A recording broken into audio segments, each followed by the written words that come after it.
We're introducing conscious leadership conversations a new way in 2025.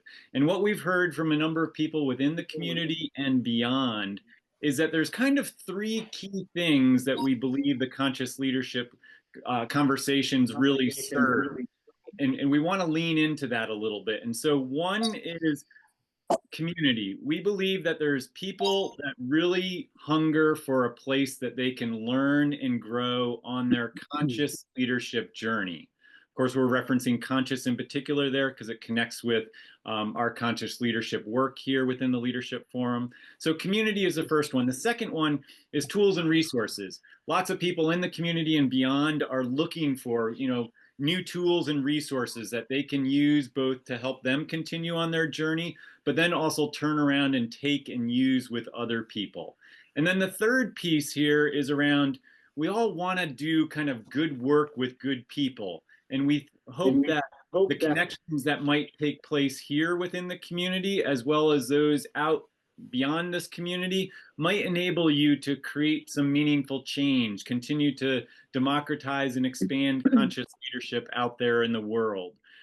So these are kind of the three things that we've heard, and we're really trying to lean into within the conscious leadership conversations as we go through kind of a reboot of what these are. We're going to talk just a little bit about the calendar for 2025. So we've laid out an entire calendar so that hopefully people will engage longer than one session, but we recognize everyone has busy lives.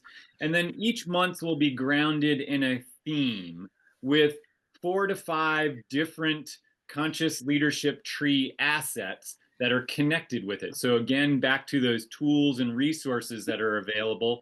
The conscious leadership tree is a free and open access to resources on the Leadership Forum's website where people can access all of these different tools, models, resources to help them. And so each month we will focus in on this.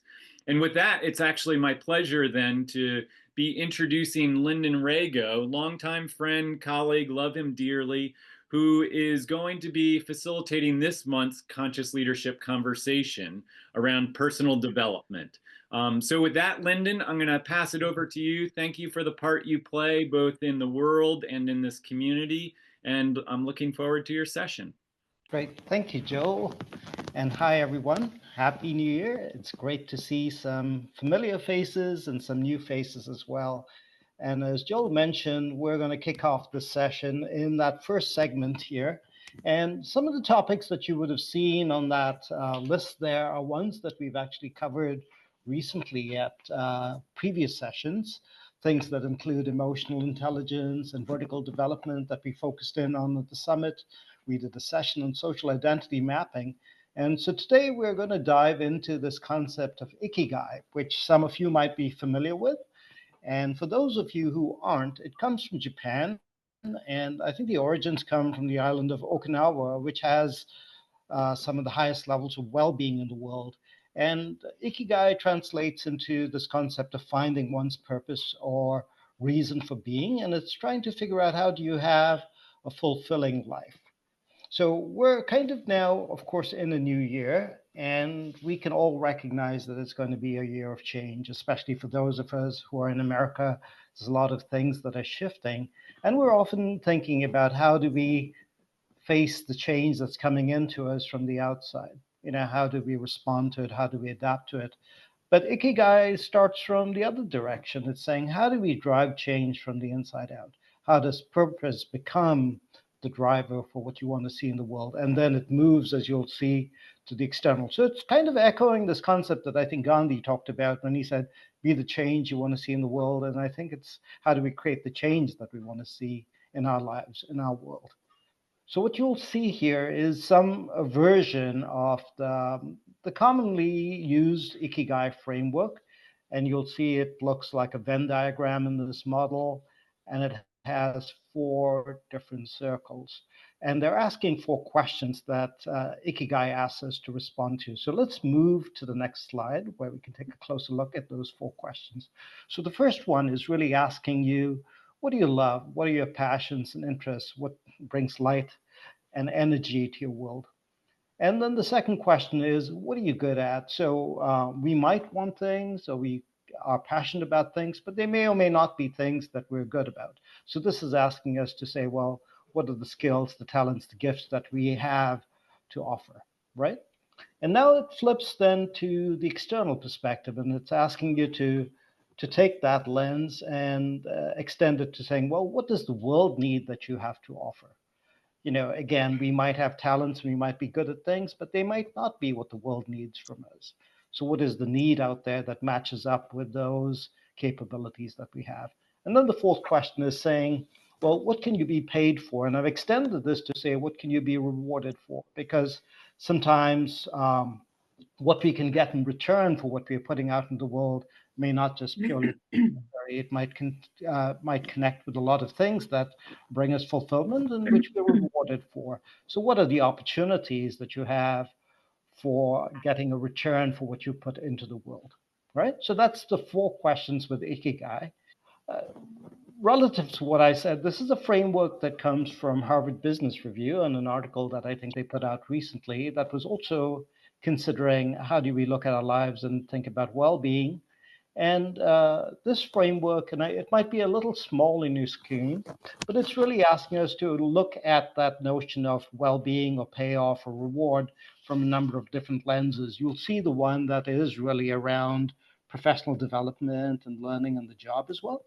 But it's asking us to also think about relationships, body, mind, spirituality, right? Community and society, and thinking about also the things that give us joy that might be in the zone of interest and entertainment, things that we enjoy doing, and things that are about taking care of our personal selves, right? Our daily living, our health, etc. So you can bring to this Ikigai framework, this broader lens of your own well-being. And as we go into the activity, I know that's hard to see, but you're going to get uh, access to a little PowerPoint deck that will include this model. You'll be able to take a closer look at it. So here, what we're going to ask you to do is to give you a little bit of time to actually fill out a map that includes this framework. Now, if you got a piece of paper, you can draw it out on the piece of paper. We'll give you a link to this map where you can actually access it and type your response in there on your computer. So however you wish to do it, you can draw it as that classic Venn diagram model. This includes it as a table. So we're going to give you about 5 minutes. Personally, you don't have to go anywhere. You can cut off your camera if you'd like and fill out this map. And it's just a starting point because 5 minutes perhaps isn't a lot of time. But what we're going to do after you have a chance to complete your map is that we're going to move into breakouts with two other people where you'll have a chance to talk through your map and what you've done and the reflections, and maybe you'll get some questions and input from the other two. So before we do that, so 5 minutes and click on that link and give yourself some time to kind of complete this Ikigai model for yourself. So, this is a general debrief, but was the tool useful, the exercise that we did? What emerged from you? You don't have to share the specifics, but what insights kind of popped up for you? What does it call you to do, that last box that was about the actions you could take?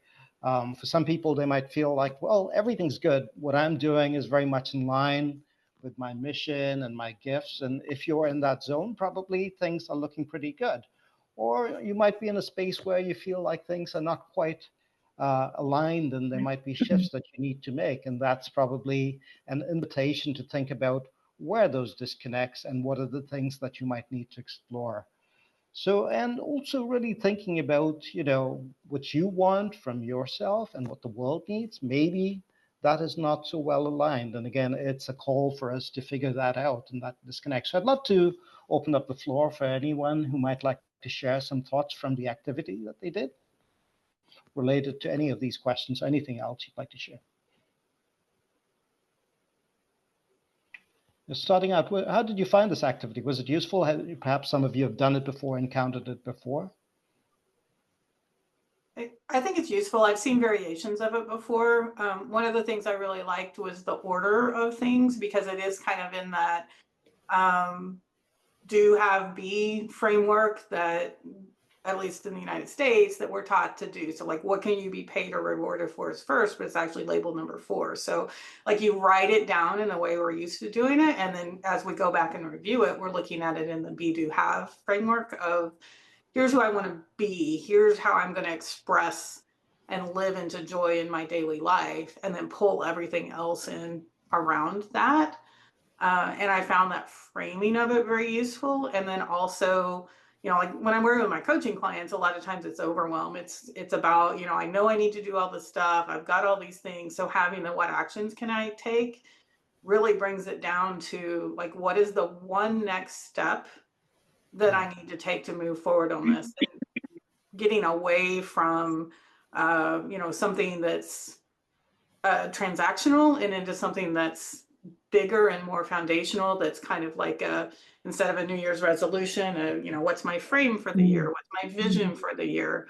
And that's the approach I took to that one. So I found that very useful. Great. Thank you, Cindy. Lyndon, it's Robert Schott here in Cranford, New Jersey. Questions 1, 2, 4, and 5 are seem very personal centric, whereas question 3 is around what does the world need, and I feel disconnected from that in terms of the exercise. Like, what is it trying to lead me to about the world? The globe has a lot of different things that I'm just a little pinprick in the whole thing. Can you just clarify the purpose of that segment? Yeah, and I think the way that Ikigai was constructed, and as I understand it, was to think about how do you craft a life that gives you meaning, but also gives you compensation.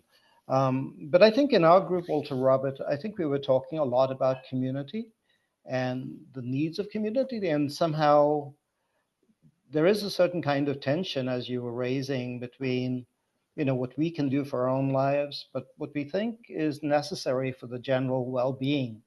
And I think it's an invitation, as you've kind of put on the table, to think about what could I do to actually contribute to that collective well-being, which I think Ikigai doesn't necessarily do as good a job as setting us up for, because it's really starting, as Cindy said, with much more the personal thinking about your life, your passions, and how might you be able to navigate the world to bring that into bearing. But you could flip it, I think, the other way as well.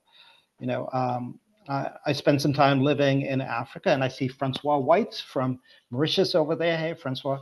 But I think the orientation is very much around that collective as well, and I think in Mauritius itself, Francois, if you want to speak to this, there is also a notion of the collective, and also some of these tensions where people feel like they're a little bit disconnected, even on a small island. Absolutely. I don't know if can you hear me? We can, yeah. Yeah, okay. Yes, hi, Lyndon. Good to see you after all those years, hey? There is definitely especially, I don't know if you've been following, we've had a very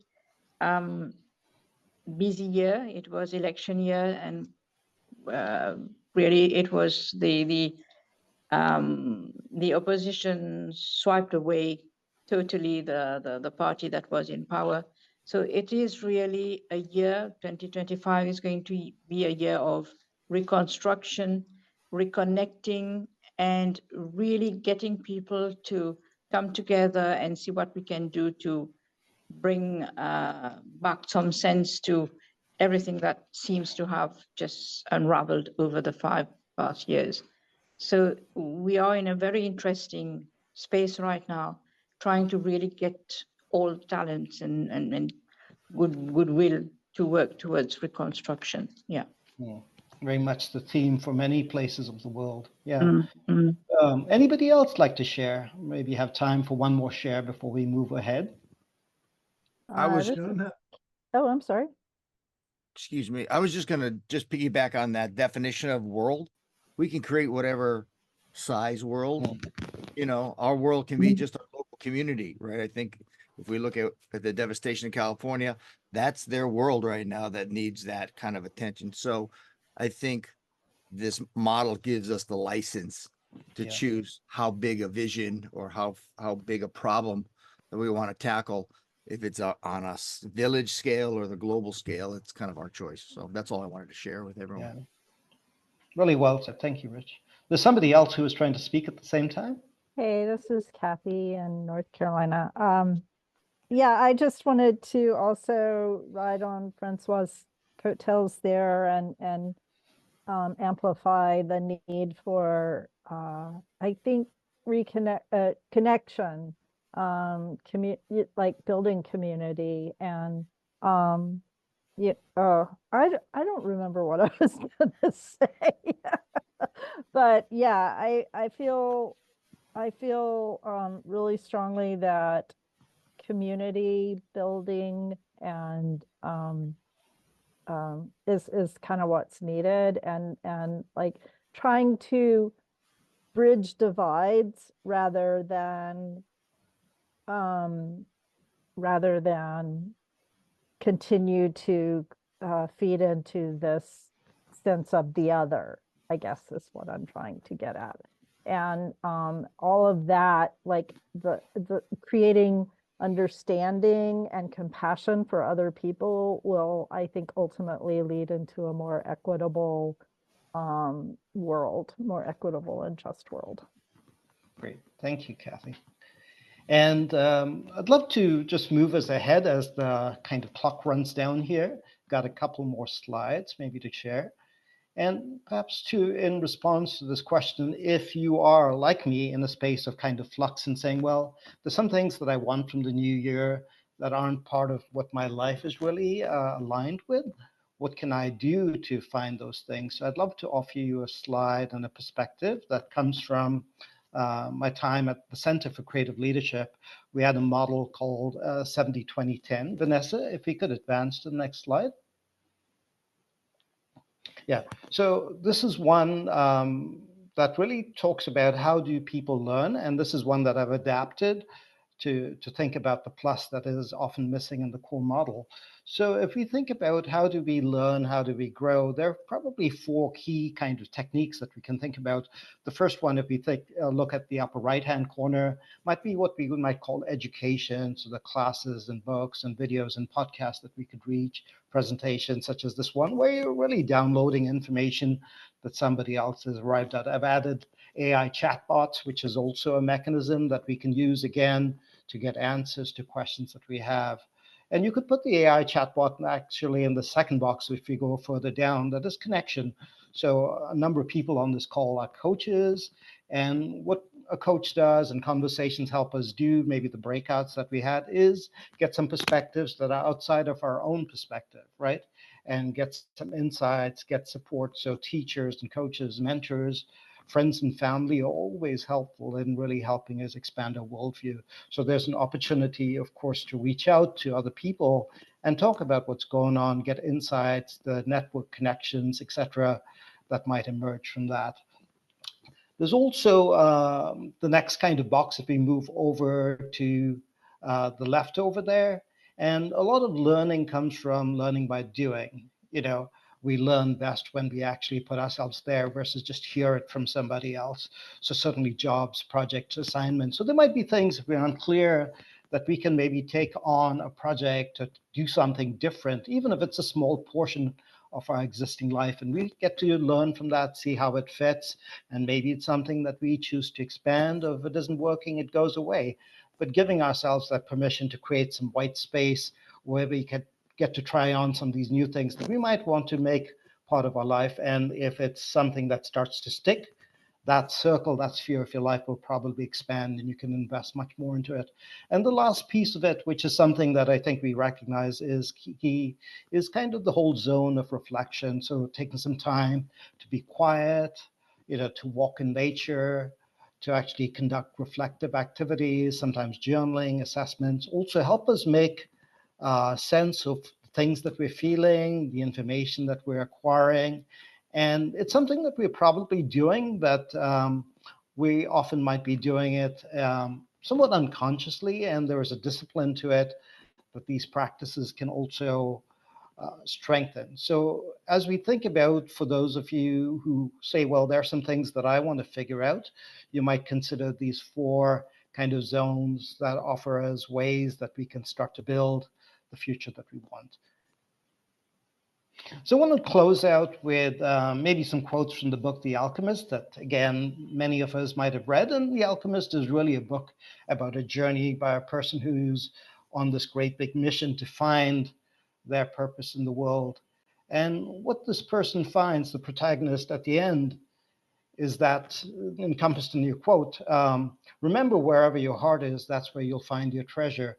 And he was really speaking to not only this external journey that you might take, but that actually the treasure, the meaning, the purpose comes from us from within, back to that zone of reflection.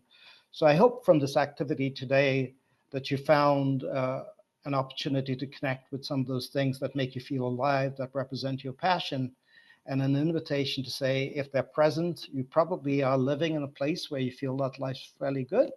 Or if there's some things that are out of whack, it's an invitation also to say, how can I bring into my life, either through some zone of experimentation, some of these things that I'm missing. So with that, I'd like to wish you a very successful and hopeful and courageous new year, all those intentions that we popped up at the start of the session. But feel free to come back and kind of fill out that Ikigai map, and an invitation also to share it with some other people, perhaps in your friends and family circles, and invite them to a conversation as well.